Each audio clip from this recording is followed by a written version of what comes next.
அனைவருக்கும் வணக்கம். கடவுளின் கணக்கு இந்த சிறுகதையை நம்ம பார்த்தோம். அதோட தொடர்ச்சி இந்த வீடியோவில் பார்க்கலாம். என்னங்க, கூப்பிட காதிலே வாங்காமல் அப்படி என்ன யோசனை என்ற மனைவியின் இறைந்த குரலால் எண்ணங்கள் கலைந்து அவன் தலை உயர்த்தினான். என்ன சுகுணா, யாரோ ஒரு பையன் வந்திருக்கான், உங்களை பார்க்கணுமா? கூர்க்கே உள்ளே விட மாட்டேன்னு தகராறு பண்ணினார். நான் தான் கூப்பிட்டு வாசல் வராந்தவில உட்கார வச்சிருக்கேன். தன் பழைய ஞாபகங்கள் பற்றிய சிந்தனைக்கு ஏற்றாற்போல் அன்று ஒரு பஞ்சநந்தத்தை தான் சந்திக்க சென்றது போன்றே தன்னை ஒரு இளைஞன் காண வந்திருந்ததை எண்ணி பார்த்தபடியே அவன் வாசலுக்கு போனான். அவனை பார்த்ததுமே அந்த இளைஞன் எழுந்து நின்றான். வணக்கம் சார். தானும் ஒரு தமிழன் என்று காட்டிக்கொள்ள அவன் விரும்பியதை புரிந்து கொண்ட அவன் புன்னகை செய்து, உட்காருங்க தம்பி, முதல்ல உட்காருங்க, என்ன விஷயம் என்றபடி தானும் அவன் எதிரே அமர்ந்து கொண்டான். வேலை வேணும் சார்.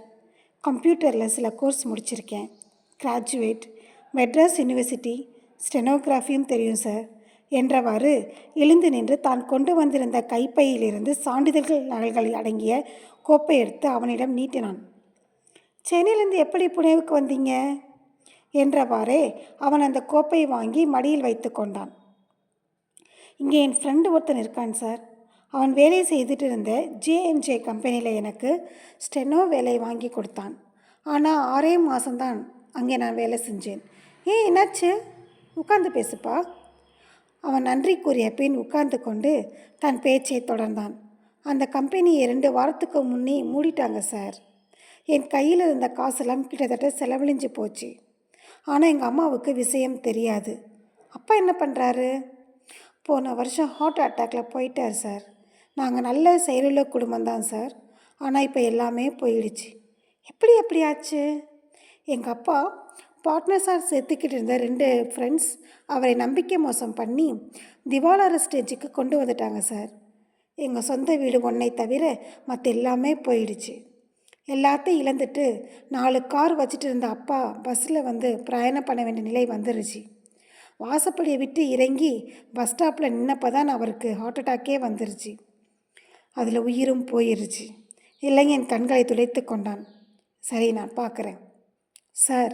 உடனே எனக்கு ஏதாச்சும் உதவி பண்ணுங்கள் சார். நான் தங்கியிருக்க ரூமுக்கு 2 மாதம் வாடகை பாக்கி இருக்குது. சாப்பிட்டு 2 நாளாச்சு சார். நான் படித்த படிப்புக்கு ஏற்ற வேலை தர முடியாட்டியும் உங்கள் வீட்டில் ஒரு எடுபிடி வேலையாவது கொடுங்க சார். நீங்கள் பரோபகாரின்னு கேள்விப்பட்டுத்தான் உங்களை பார்க்க வந்தேன். நான் போன மற்ற இடங்கள் எல்லாம் கையை விரிச்சிட்டாங்க. நீங்களும் கைவிட்டுட்டீங்கன்னா. இளைஞன் முடிக்காமல் குரல் தழுத்தான். சுகுணா, என்னங்க என்று கேட்டுக்கொண்டு வந்து நின்ற மனைவியிடம், இந்த தம்பிக்கு சாப்பிட்றதுக்கு ஏதாச்சும் கொடு என்றான். வாப்பா தம்பி என்ற சுகுணா, ரொம்ப தேங்க்ஸ்ங்க என்று நன்றி கூறிய அவனை வீட்டுக்குள் இட்டு சென்றாள். அவள் போன பின் வாசல் வராந்தாவில் உட்கார்ந்து கொண்டே இளைஞனின் கோப்பை பிரித்த தயாநிதி அவனது பெயர் பஞ்சநதம் என்பதை கவனித்ததுமே முதுகு நிமிர நெட்டுக்குத்தாக உட்கார்ந்தான். பஞ்சநதம் என்று எத்தனையோ பேர் இருப்பார்கள் என்று காதில் கேட்ட மறுக்குரலை உதாசீனம் செய்துவிட்டு அவன் அந்த கோப்பை நிதானமாய் படிக்கலுற்றான். புனேயில் அவன் பணிபுரிந்த கம்பெனி அவனுக்கான பணி நியமன உத்தரவை அனுப்பியிருந்த சென்னை முகவரியை பார்த்ததுமே அவனுள் தாங்க முடியாத வியப்பும் வேதனையும் கிளர்ந்தன. தாத்தாவின் பெயரை பேரனுக்கு வைத்திருக்கிறார்கள். குழந்தையாக இருந்தபோது பார்த்தது. அவனை ரமேஷ் என்று தான் கூப்பிடுவார்கள். பெரியவர் பெயரை சொல்லி கூப்பிடக்கூடாது என்பது அதற்கு காரணமாக இருக்கலாம். அவன் கூடத்துக்கு போய் அங்கே சாப்பிட்டு கொண்டிருந்த ரமேஷை பார்த்தான்.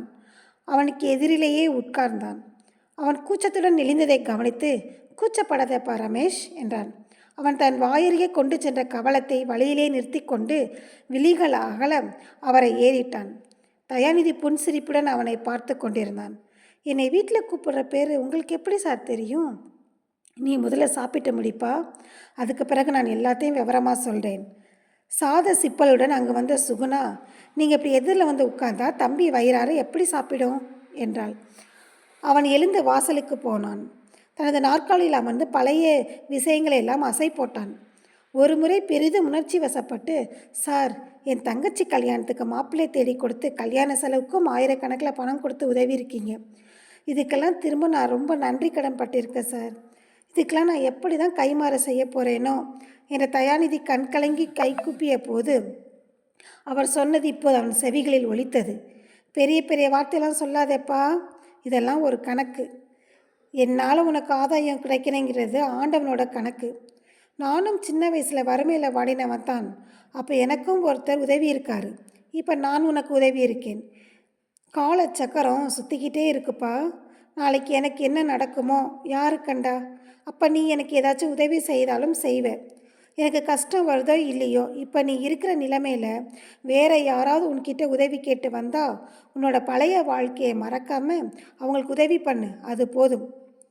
தமது பொருளாதார நிலை இந்த அளவுக்கு நசிந்து போகும் என்றோ, தம் மகன் அதை தாங்கும் சக்தியின்றி மாரடைப்பில் இறந்து போவான் என்றோ, தம் பேரன் தம்மால் உதவப்பட்டவனிடம் பதிலுக்கு கையேந்தி வந்து நின்று உதவி பெறுவான் என்றோ அவர் துளியேனும் கற்பனை செய்து பார்த்திருப்பாரா என்று எண்ணிய தயாநிதி பெருமூச்சுடன் திரும்பிய போது ரமேஷ் எனும் பஞ்சநதம் பசித்தீர்ந்த நிறைவு புன்னகையுடன் அவரை நோக்கி வந்து கொண்டிருந்தான். நன்றாக கவனித்து பார்த்தபோது ரமேஷின் அந்த புன்சிரிப்பில் தயாநிதிக்கு பெரியவர் பஞ்சநதத்தின் சாயல் தெரிந்தது. இந்த கதை இதோடு நிறைவு பெற்றது. இந்த கதை உங்களுக்கு பிடிச்சிருக்குன்னு நினைக்கிறேன். உங்களுக்கு பிடிச்சிருந்தா என்னுடைய சேனலை சப்ஸ்கிரைப் பண்ணிக்கோங்க. தொடர்ந்து என்னுடைய வீடியோ பாருங்கள்.